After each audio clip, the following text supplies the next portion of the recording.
நமஸ்காரம்.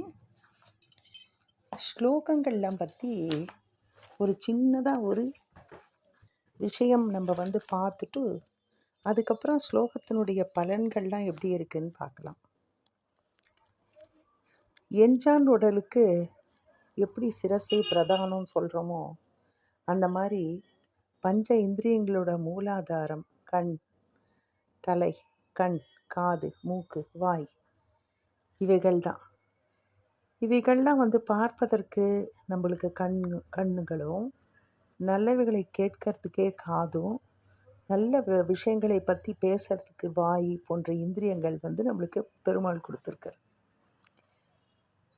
நம்ம காது வழியாக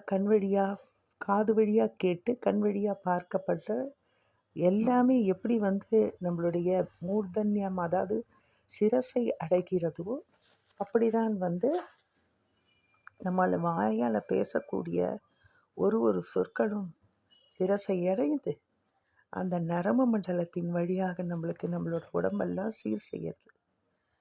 சிரசில் ஏற்படும் நோய்கள் குணமாவதுடன் உடலில் ஒரு புத்துணர்ச்சி நம்மளுக்கு கிடைக்கிறது. தலைக்கு குளித்து ஸ்லோக உச்சாரணம் செய்கிறதுனால மூளை குளிர்ச்சி பெறுறது, இரத்த நாளங்கள், இரத்த ஓட்டம் சீர்படுகிறது.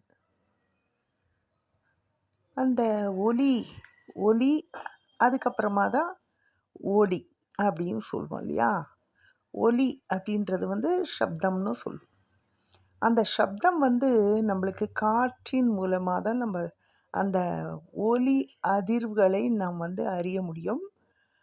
உங்களுக்கே தெரியும், ரேடியோ ஒலி நம்ம கேட்டு நம்மளுக்கு பழக்கமாக இருக்குது. அதுக்கப்புறமா எந்த ஒரு இப்போ கம்ப்யூட்டரில் நம்ம எது பார்த்தாலும் ஒலி முதல்ல வரும், பின்னாடி ஒலி வந்துட்டே இருக்கும்.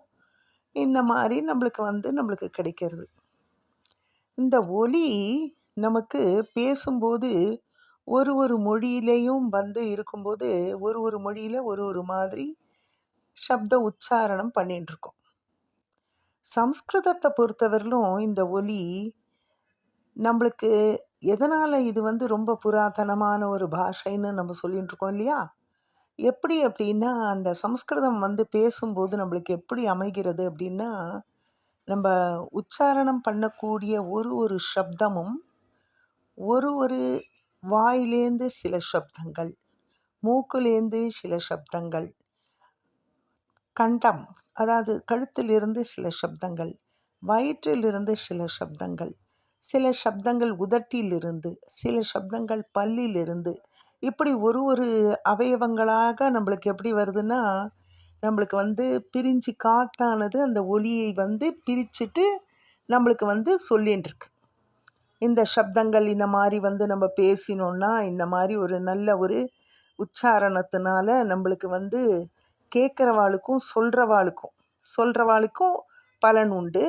கேட்குறவாளுக்கும் அந்த சப்தம் ஒலியை கேட்குறவாளுக்கும் அந்த ஒரு பலனானது இருக்கிறதுன்றது இந்த ஒரு மொழியினோட ஒரு தனி சிறப்பு. அதனால தான் அந்த காலத்தில் நம்மளுக்கு ராமாயணம், மகாபாரதம், அதுக்கப்புறம் பகவத்கீதை, சௌந்தர்ய லஹரி, எவ்வளவு ஸ்லோகங்கள் உண்டோ எல்லாத்தையும் பெரியவா ஒரு பாராயணமாகவே வச்சுட்டு இருந்தா. அந்த பாராயணமாக வச்சுட்டு இருந்த போது அந்த ஸ்லோகத்தினுடைய உச்சாரணையினால் அவளுக்கு எல்லாம் ஒரு நிறைய பாசிட்டிவ் எனர்ஜியே அவளுக்கு கிடைச்சிட்டு இருந்தது.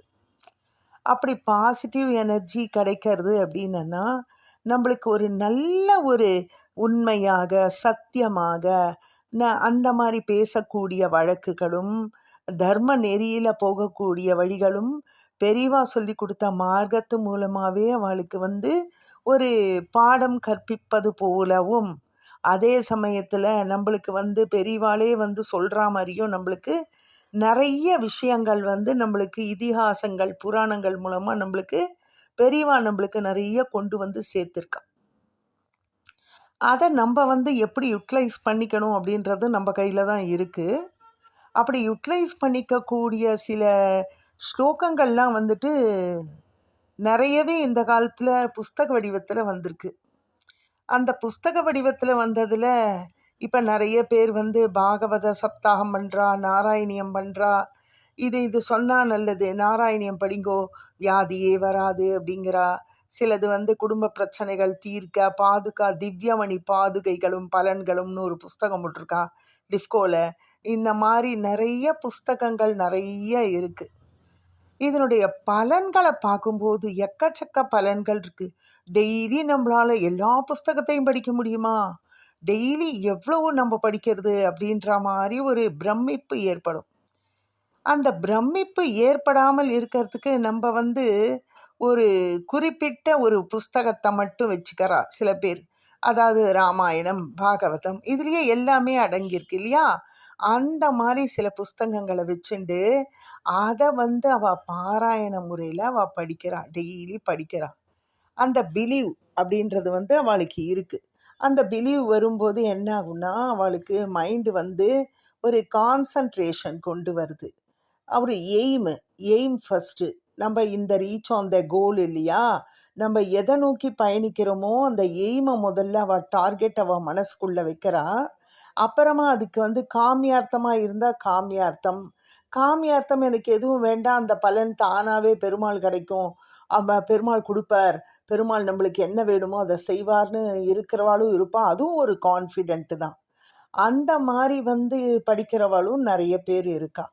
அந்த மாதிரி படிக்கிறதுனால இவாளுக்கு நிறைய விஷயங்கள் திருப்பியும் எதுலேயுமே ஒரு முயற்சி எடுக்காமல் இல்லாமல் எல்லாத்துலேயும் ஒரு முயற்சின்றது ஒன்று எடுத்து அதுக்கு உண்டான பலன்கள் கூட.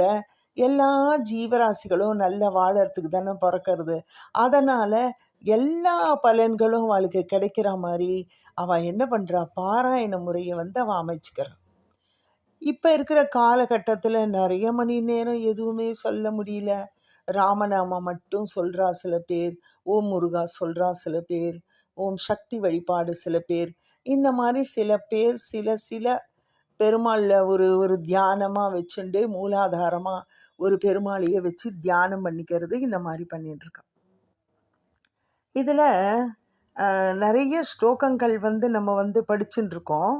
இதில் சில ஸ்லோகங்கள் ரொம்ப பவர்ஃபுல் ஸ்லோகங்கள் இருக்குது. இந்த ஒலியினுடைய ஒரு ஓசையானது எப்படி இருக்குது அப்படின்னா, நம்மளுடைய ப்ராப்ளம் எல்லாவித ப்ராப்ளத்தையும் சால்வ் பண்ணக்கூடியதாக இருக்குது. அப்படி எப்படி சால்வ் பண்ணும்? ஏதாவது பேசுகிறதுல ஏதாவது சால்வ் பண்ண முடியுமா? ஏதாவது ஸ்லோகம் சொல்லி சால்வ் பண்ண முடியுமா அப்படின்னு கேட்டால், யோகிக் முறையில் பார்க்கும்போது நம்ம ஒரு ஒரு ஒரு எய்மை போய் நம்ம ஒரு எய்மை மனசில் வைக்கணும்னா, ரீச் ஆன் த கோல்னு இருக்கும்போது நம்ம என்ன பண்ணுவோம்னா, அதில் ஒரு அட்டாச்மெண்ட் இருக்கணும், அதை பற்றி ஒரு சிந்தனை இருக்கணும். அதுக்கப்புறமா அத்தோடையே நம்ம ஃபாலோ பண்ணுற மாதிரி ஒரு ஏதாவது ஒன்று இருக்கணும். அந்த எய்மை ஒரு மூலக்கருவாக வச்சுட்டு நம்ம இதை சொல்லிகிட்டே இருக்கோம்னா இந்த ஸ்லோகங்கள்லாம் அது நிச்சயமாக நோய்வாய்ப்பட்டவாளுக்கும் அது க்யூர் ஆகுது. கண்ணு தெரியாதவாளுக்கு கண்ணு தெரியறது. என்ன ஒரு ப்ராப்ளம், எல்லா வித ப்ராப்ளமே அது சால்வ் பண்ணி தருது. இப்போ அந்த வழியில் ஆதிசங்கர பகவத் பாதால் இயற்றின சௌந்தர்ய லஹரின்னு ஒரு ஸ்லோகம் இருக்குது. அதை பற்றி தான் நான் இந்த ஒரு கான்செப்டில், அதாவது எப்படிலாம் அதை படிக்கணும், அதுக்கு என்னென்ன பேர், இதில் என்னென்ன வந்திருக்கு அப்படின்றதெல்லாம் பற்றி தான் நம்ம இப்போ இந்த இதில் ஃபுல்லும் சொல்ல போகிறேன். இது ஒரு சௌந்தர்ய லஹரி. இந்த சௌந்தர்ய லஹரியில் மொத்தம் 100 ஸ்லோகங்கள் இருக்குது. அதில் முதல்ல ஒரு 41 ஸ்லோகத்தை ஆனந்த லஹரின்னு சொல்லும். மீதி இருக்கிற ஸ்லோகங்கள்லாம் சௌந்தர்ய லஹரி அப்படின்னு சொல்கிறோம். இது ஆதிசங்கர பகவத் பாதரால் இயற்றப்பட்டது. இது யோக சாஸ்திரம், மந்திர சாஸ்திரம் எல்லாம் அடங்கினது. தேவி உச்சி முதல் பாதம் வரை, தலையிலேருந்து கால் வரலும் அத்தனை வர்ணனைகளும் இதில் இருக்குது. சக்கரஸ்வரூபமான வடிவங்கள், அந்த ஒரு முக்கோணத்திற்கும் தெளிவாக அதை பற்றி எக்ஸ்பிளனேஷன் இருக்குது.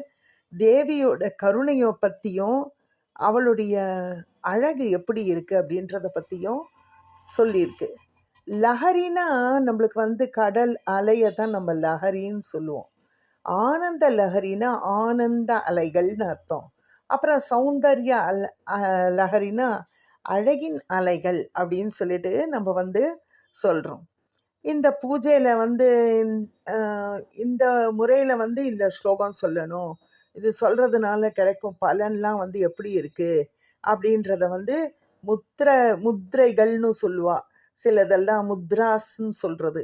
அந்த முத்திரைகள்லாம் வச்சு அவள் வந்து பாராயணம் செய்யறச்ச இந்த உலகத்தில் இருக்கிற அறம், பொருள், வீடு, இன்பம் இது எல்லாமே வந்துட்டு தேவி தரா அப்படின்னு சொல்கிறது.